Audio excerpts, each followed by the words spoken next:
Good morning, Michael. I'm here with Hal Getzelman, the lead Capcom, and we're excited to join you today. Oh, thank you very much. We've got Clark Creek STEM Academy in Ackworth, Georgia, so they would love to speak with you and ask you lots of awesome questions. Great, we're ready. Excellent.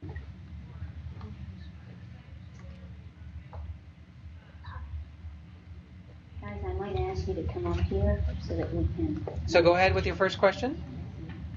Go ahead, Rosedaris. How did the astronauts stay in touch with their families while on ISS? Can you help me with that one? I didn't hear. Mike, I'm sorry, can we have her repeat that? How did the astronauts stay in touch with their families while on ISS? Families on. I think your question was how do the crew stay in touch with their families in space? And they have several ways to do that. First, they have email, and they're able to send and receive email. The second method they use is they actually have conferences set up on a weekly basis, and those are a way that they can actually watch their families on TV up on board, and the families can watch them on station. So they have two-way video and voice and talk about whatever they want. Sometimes these conversations are as quick as 15 minutes. Sometimes they'll go on for an hour. Okay. Mr. Hare, we're not seeing mission control. Okay, we'll go ahead and switch it so it'll be forced over so you can see it. Definitely have the children come up and speak loudly and clearly for the next one, but great first question. Okay, go ahead. Okay. Is there a constant audio connection with the ISS? Do their voices change while traveling through space? There is not a constant connection. Our satellite connection, we start here in Houston, and we have a fiber optic link that goes out to White Sands, New Mexico, that connects into an uplink station that bounces off one of the TDRS satellites and then connects to the station. So when we're in sight of those satellites and when the station is able to communicate through those satellites. So we just a moment ago we had a 10-minute loss of signal, and we lose both our telemetry and our ability to communicate with the space station for that time period. On a typical orbit of 90 minutes, you can expect that we will have about say 80 minutes or 50 minutes, 50 to 80 minutes of communication available. Okay, good. We're still not seeing mission control. I don't know if there's something on your end that you need to switch the screen. Okay, we'll check into it. What are you currently seeing at the moment? You still. Okay. Yeah. Okay, well, we will switch it over so that you can Okay. see a live view inside Mission Control. So go ahead with your third question. Okay, go ahead. Describe your educational background. Okay, well, like most of you, started out in grade school and went to high school. I studied a lot of math and science. I was pretty good in those subjects. After graduation from high school, I went on to the Air Force Academy in Colorado Springs. From there, I received a Bachelor of Science in Mechanical Engineering. I went on to pilot training and flew in the Air Force for about 20 years. During that 20 years, I also went to the Air Force Institute of Technology and got a graduate degree in space operations. So that's my academic credentials, plus a lot of training along the way in the Air Force and here at NASA.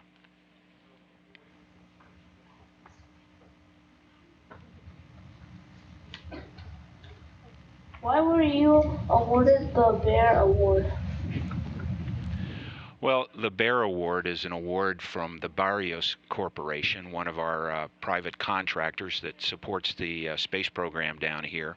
And that was their top employee for that year. So that was the award that was presented to me.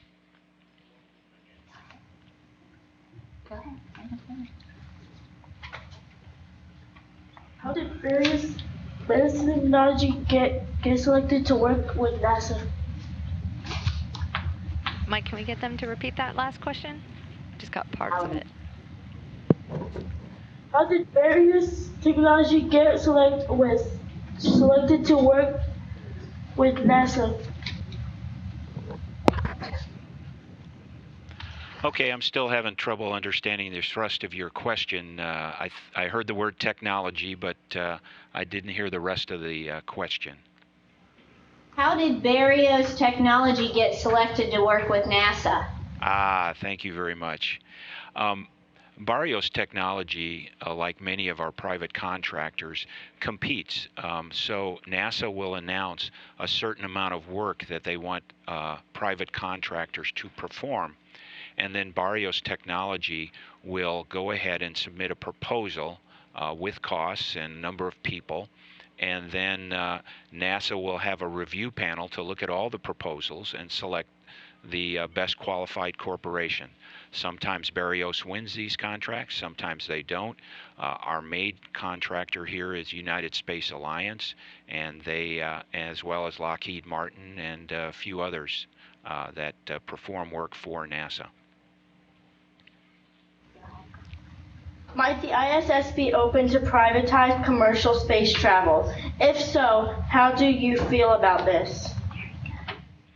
Well, I think it's a big plus for America, and the reason I say this is at one time NASA did a lot of aeronautics development and research and actual building airplanes, and now we see that NASA in the aeronautics still does a lot of technology demonstrations and prototypes, but the work of actually developing commercial airplanes or military aircraft is turned over to private manufacturers under the auspices of the federal government. So in a similar vein, in the space business, we're seeing more and more of the space business being a solely government operation into being a government and private cooperation. So I think it's good. Go ahead. What was a situation that you recall that required the most problem solving on the part of the astronauts? Okay, well, we have a lot of equipment on the space station, and a lot of things break from time to time, and we form investigation teams that help solve those problems. So, you know, in our business here, it's a lot of collaboration. So it's not typically where one person comes up with the brilliant insight to fix something or to work around something, but rather a group of individuals that work together as a team that know different aspects of the problem, and they put that all together to come up with a solution. So if you say the best one, I think the best part was I got to be on the execution team where we got to repair a torn solar array, which involved a very dramatic EVA and some unique hardware that was designed pretty much on the fly, and that was a lot of fun. Go ahead, Ellen. What are some situations that have emergency procedures? Well, that's a great question. You know, probably in school there today you have fire drills, right? And so you practice going outside and getting away from a burning building and making sure everybody gets out safely. Well, we do the same thing on space station. We have a possibility of fire. Hopefully we've worked to minimize that. We also we work with chemicals and research things where it may produce some toxic vapors, and also we have a problem you don't have on the ground, and that is we live inside a pressurized can, and if that can should spring a leak, that module will go to vacuum. So our three big worries are rapid depressurization, a toxic release, and a fire. How can students submit their experiments to the ISS?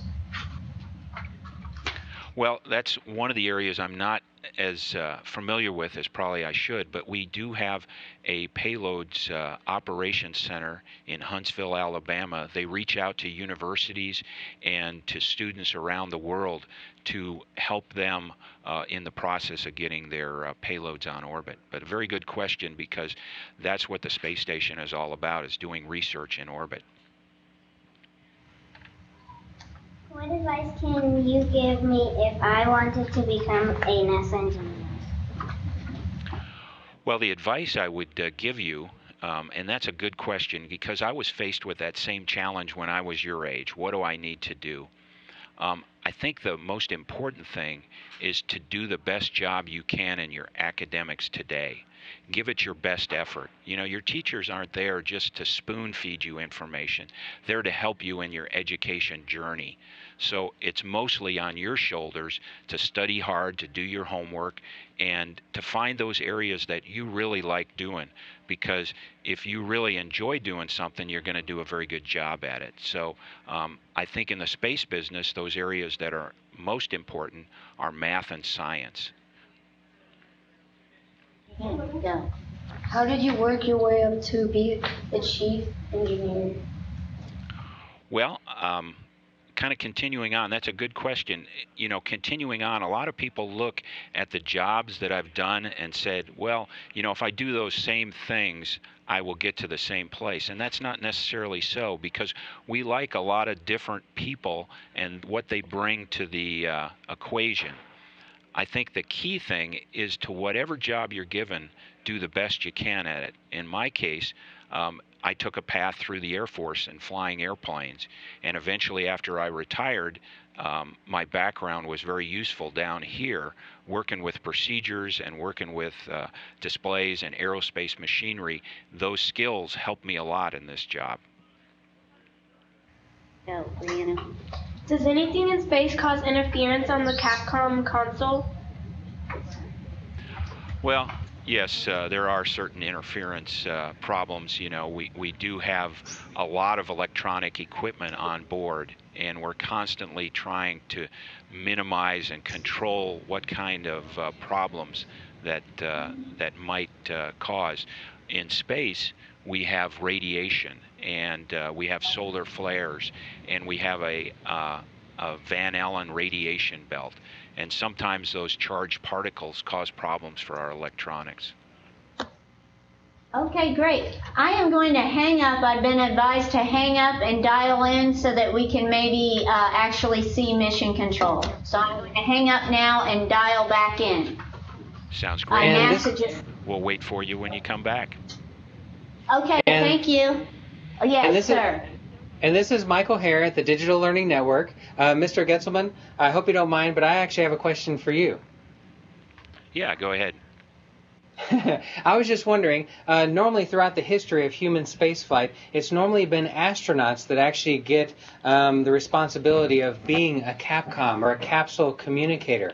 I understand with the International Space Station, you're 7 operations 365 days a year, and we've been doing it since the year 2000, so I could see how it opens up. But how did you get the opportunity to actually be a Capcom amongst those elite astronauts? Well, like you, I saw the scheduling challenge that would be, and I realized that we didn't actually have enough astronauts to conduct Capcom duties 365 days a year and 3 shifts. We now have scaled back to smaller shifts. So I knew they were going to have to change their policy, and I tried to make myself as qualified as possible. And then we had a gal named Ginger Carrick, who is one of our senior flight directors now, but she had spent a lot of time training with the first expedition crew, and she demonstrated that with the right training and the right background, you could be very effective as a Capcom, even though you weren't a astronaut. All right, excellent. Looks like Clark Creek STEM Academy is back, and I think they're able to see you. So let's go ahead with your next question. Yeah, go ahead. Do you have security measures to protect secret information? You know, that's a interesting question. I know we're all concerned about secrets, but in my case, I don't deal a lot with secret information. There's other people on console who have that responsibility, but I really don't.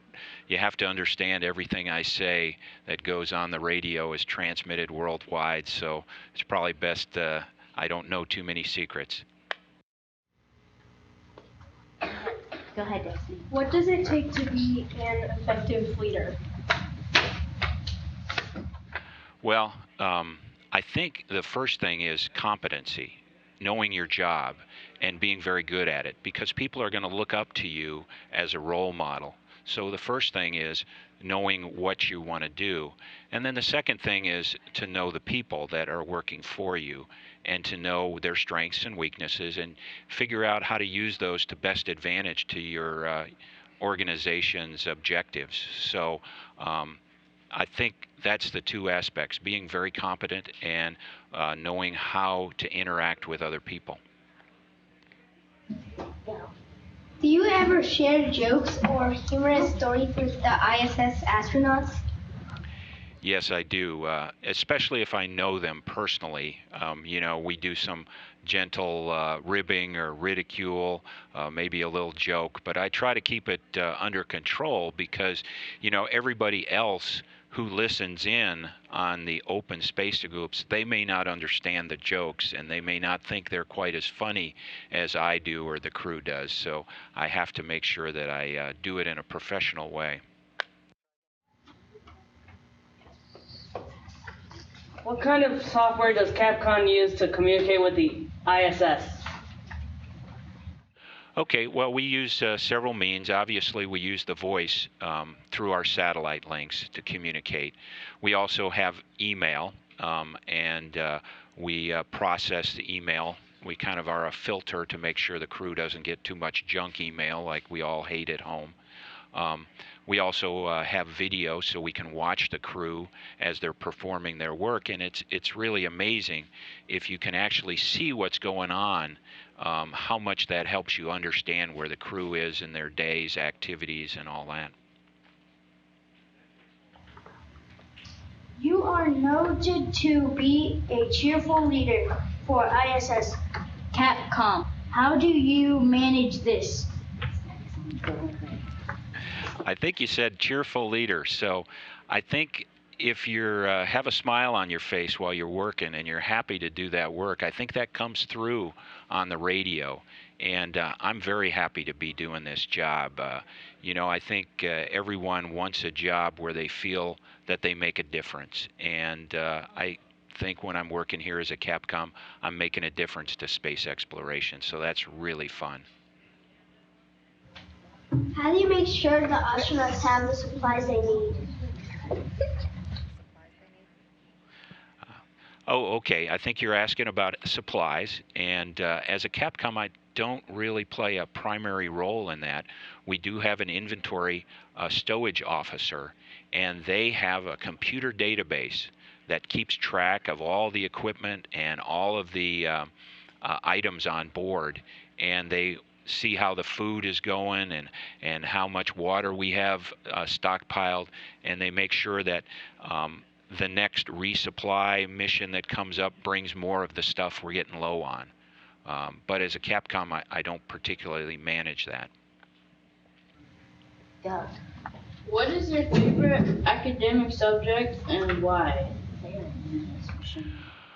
Well, I like both math and science, and I like math because there's always a right and a wrong answer. And if you do your work hard, you can find that right or wrong answer. It's not a maybe kind of thing, or it's how you feel.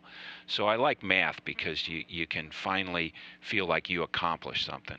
Science, I like that because it's pushing out the boundaries. You think of the struggle of man throughout the centuries. What a fortunate time we live in with the access to the internet and our textbooks and our teachers to learn so much more than people did, say, even 50 or 100 years ago. So science is very exciting because we're constantly pushing out the knowledge, the frontier of knowledge. Go.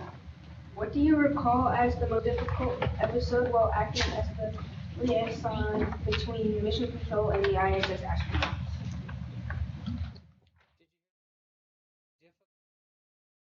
Well, I think, I talked earlier about repairing the solar array that tore while it was being relocated and then deployed. And without that solar array being, if you will, secured, it would affect whether we could rotate the solar arrays or not, and that would compromise some of our power generation. So I think being able to, as a team, pull together a plan and then executing that plan on orbit was probably one of the most amazing things we were able to do here in the recent past of the space station deployment. Might you visit the ISS? Why or why not? Well, unfortunately, I think I'm getting a little too old to be picked to be an astronaut. And so, like you, I'd like to go, I think. But right now, I'm thinking I have to win the lottery. So when the lottery gets up above 30 million, I buy a few tickets and hope for the best. That's good, go. Okay. What do you see as the ISS Legacy? I'm sorry, can you repeat the last part of that question? What do you see as the ISS Legacy? Well, I think the legacy of ISS is going to be, one, the difficulty of assembling it and building it and designing it. And I think those lessons will be used again as we go further out into the solar system. The second lesson, I think, is the research on human adaptation to weightlessness and the environment of space, so that when we do go to the moon or Mars again, or even to an asteroid, we'll have a lot of data to work with, a lot of understanding of what happens to folks who are inside a small enclosed environment for a long time. And then I think the third thing is going to be the research that we do, and that research as it gets reapplied to products and services on the ground. So I think those are three areas I'm looking forward to as we move forward in this century. What is the role of the Huntsville, Alabama counterpart in Capcom ISS Events?